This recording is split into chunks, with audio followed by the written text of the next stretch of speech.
La chronique politique du Grand Journal avec le jeudi Mathieu Slama. Bonjour Mathieu. Bonjour Steve. Content de vous retrouver en cette pareil, rentrée. ravi. Mathieu, ça s'accélère à la tête du nouveau gouvernement visiblement. Michel Barnier recevra à 15h les représentants potentiels du socle commun, selon l'expression de Matignon partagée à la presse. Le nouveau gouvernement pourrait même être annoncé dans la soirée. Et vous braquez votre regard cet après-midi sur les premières tensions, les premières frictions, les premiers accrochages entre le Premier ministre Emmanuel Macron, notamment sur la composition de l'équipe gouvernementale. C'est assez classique finalement en temps de cohabitation.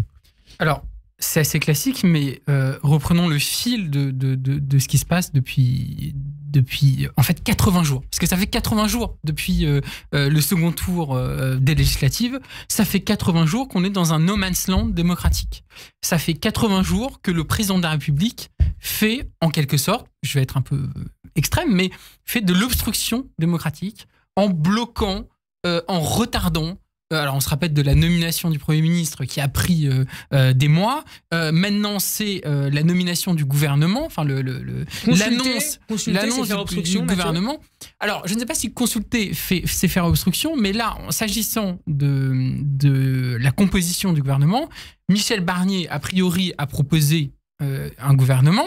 Alors moi qui m'effraie un petit peu de mon point de vue de gauche, parce que c'est des gens extrêmement à droite quand on voit qu'il y a... mais ça c'est une autre histoire encore, mais des gens comme Bruno Retailleau ou Laurent Wauquiez qui ont été proposés apparemment dans ce gouvernement, ça donne un peu une indication de la barre à droite qui va être prise par Michel Barnier. On dit qu'il y avait une surreprésentation des élus ou des représentants LR dans cet éventuel gouvernement. Oui, faisons un aparté, mais LR qui fait 6% aux législatives se retrouve à la tête d'un gouvernement, alors même que la gauche avait la majorité relative et arrivait en tout cas en tête des élections législatives. D'un côté, 193 de l'autre. On est dans l'absurdie totale. Enfin, je veux dire, quand on regarde ça de l'étranger, je pense que la majorité des gens se disent mais c'est quoi cette démocratie française? Mais passons. Donc revenons juste en une phrase dans ce gouvernement. Emmanuel Macron, ça ne lui a pas convenu, le gouvernement que lui a proposé Michel Barnier. Et je pense que c'est quand même une indication de la dimension de plus en plus solitaire, de plus en plus isolée et peut-être même autoritaire, j'ose le mot, de Emmanuel Macron qui se retrouve très seul, qui se retrouve coupé de sa base, puisque maintenant c'est un peu Gabriel Attal qui a repris la main sur le groupe Renaissance, et donc c'est un homme qui donne le sentiment qu'il veut encore tout contrôler alors qu'en fait il ne contrôle plus rien. Vous considérez que le président de la République n'a pas son mot à dire dans la composition de l'équipe gouvernementale? Alors il y a ce que dit le texte de la Constitution et puis l'esprit de la Constitution, c'est le Premier ministre qui dirige le gouvernement, c'est le Premier ministre qui a été nommé par le président qui décide de son gouvernement, point barre. Il y a la pratique aussi. Oui, mais justement, le fait que Emmanuel Macron veuille avoir son mot à dire dans le détail de ce gouvernement, je trouve que c'est une honte démocratique et je trouve aussi que ça nous donne encore une fois une indication de son caractère quand même très, très autoritaire. Je veux dire, il n'accepte pas le fait que il y a un Premier ministre qui dirige le gouvernement, qui propose un gouvernement, et je dis ça en tant qu'adversaire résolu de ce gouvernement. Donc je me fais le défenseur de Barnier sur ce coup-là. Mathieu, l'Élysée assure au Monde cet après-midi que le chef de l'État, je cite, laisse la main au Premier ministre et que l'objectif est finalement de tendre autant que possible vers l'union nationale. Vous n'y croyez pas?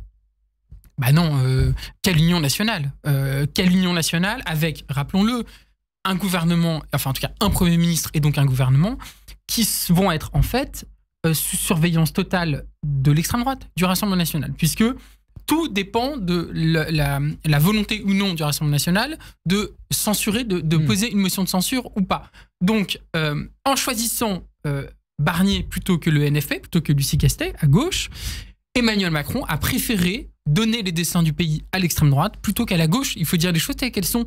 Et c'est ça qui est grave, parce qu'au fond, on parle d'union nationale dans un gouvernement qui va être peut-être le gouvernement le plus à droite de ces dernières décennies, qui va mener la politique... un peu plus stable que celui qu'aurait pu former Lucie Castet. Qui sera peut-être un peu stable, on verra, j'en suis pas sûr. Moi, je vois pas trop comment un gouvernement comme ça ne pourra pas échapper à des crises très prochainement sur les prochains textes qui vont être votés, etc. Dans l'hypothèse où le RN décide de ne pas voter cette motion de censure. Bref, il y a aucune aucune union nationale autour de ce gouvernement. On est dans une situation de crise démocratique quand même qui est très très inquiétante. Enfin, je veux dire, on a rarement connu quelque chose comme ça. Mathieu, l'un des points de friction entre Michel Barnier et la Macronie concerne la question de la hausse des impôts. L'ancien commissaire européen souhaite en effet installer une taxe sur les surprofits et les plus riches en particulier. Qu'en pense l'homme de gauche que vous êtes, Mathieu ? Alors là, pour le coup, j'ai été agréablement surpris. Et je dois dire que sur ce coup-là, Michel Barnier fait, comment dire, on verra ce qu'il fait in fine, mais fait preuve de responsabilité au regard, encore une fois, du résultat des urnes et puis aussi de ce qui se passe dans le pays. Alors moi, je voudrais, si vous me permettez, Steve, donner quelques arguments, parce qu'au fond, il va y avoir un débat autour de ça, quelques arguments en faveur de la taxation des plus riches, qui me semble vraiment une priorité politique et quelque chose de très souhaitable. Dans le détail, Mathieu, par exemple, via le rétabllement de l'ISF. Rétablissement de l'ISF, taxation des surprofits, des superprofits des multinationales, des grandes entreprises. Il y a différents schémas qui ne sont pas excluantes les unes des autres. Oui. Et je pense qu'il faut rétablir un équilibre dans le pays entre la taxation du capital, la taxation du travail. Alors, j'ai quelques arguments en faveur de cette taxation. Premier argument, le gouverneur de la Banque de France, quand même, le président de la Cour des comptes, donc Pierre Moscovici, et donc Michel Barnier, homme de droite si l'on est, se sont tous les trois prononcés en faveur d'une telle taxation. Alors, ces trois personnes ne sont pas des gauchistes. Ces trois personnes ne sont pas des gauchistes. Donc, si ces trois personnes qui sont connues pour leur position libérale de droite disent qu'il faut le faire, c'est que vraiment, vraiment, il faut le faire.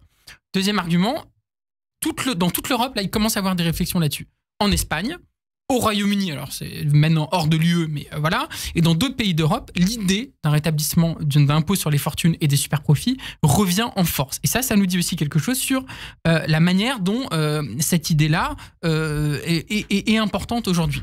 Troisièmement, je pense que le cœur du sujet, c'est que c'est une question morale. Les inégalités explosent, les riches sont de plus en plus riches, et surtout en France, où on a vu notamment le nombre de millionnaires augmenter ces dernières années, sous Emmanuel Macron, et ça, ce n'est pas acceptable.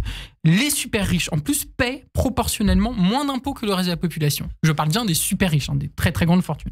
Donc, d'un point de vue moral, il y a un devoir de solidarité des plus fortunés. Ça s'appelle la redistribution, c'est au cœur de l'idée républicaine, et ça me semble un argument extrêmement important. Et si j'ai encore une minute ou deux, je voudrais dire, voilà, 45 secondes. 45 secondes, il y a un déficit qui augmente.